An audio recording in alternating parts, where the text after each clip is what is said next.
Another news story, the GOP leaders are managing expectations in the debt ceiling fight.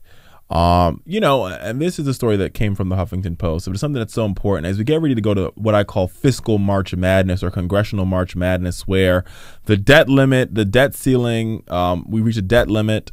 We have to do with sequestration, which are mandatory cuts, and we have a budget. We have to get a continuing resolution through for the budget. All three things happen at the same time, or March Madness, Congressional Showdown, as we call it.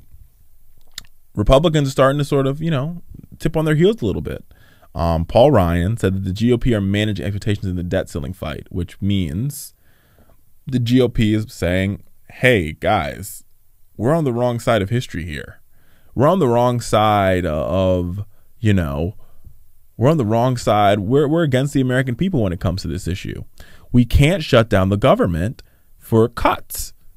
We've got to moderate somehow. We've got to manage our expectations, as you would say, or the nice way of saying, we don't have the poker card, we don't have the hand of poker that we think we have. So they're gonna manage expectations. The president in a press conference earlier this week said he's not playing ransom with the debt ceiling. He's not playing chicken. This isn't a game. There's nobody playing. These are people's jobs. These are paid. These are Medicare checks. These are Pell Grant payments. These are contractors who work for the federal government. These are American jobs outside of government jobs. People don't understand what happens when the federal government puts $1 into the economy. When the federal let's play this out for a little bit.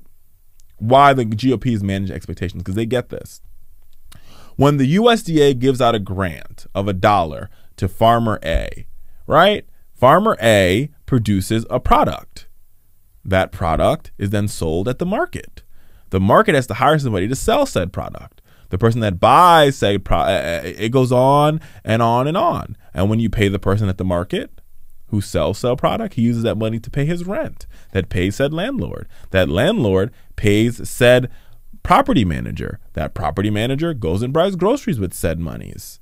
You see why when you decide to shut down the government, you have it's a trickle down. That's the only thing that trickles down is the bad effects from shutting down the federal government. But Republicans get this. Paul Ryan is not, you might not like him, people that don't like Paul Ryan, but he's not stupid.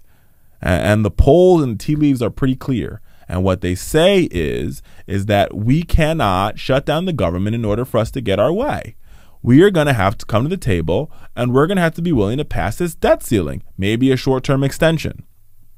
But we just can't have this fight. The president's right. We can't play chicken with the United States economy. I'm happy that Paul Ryan's trying to manage Republican expectations, because if he doesn't, crazy people like Michelle Bachmann will be able to rise to the front. People like, K-Fitz, all these crazy, or Cafferty, I'm sorry, all these crazy congressmen, or the new guy from Florida, Trey Riddell. Those maniacs will rise up to the top, and they'll tell you why we need to get stuff done their way, and we need to cut our way out of this recession, which we all know doesn't work. It's not effective, has never been effective, will never be effective.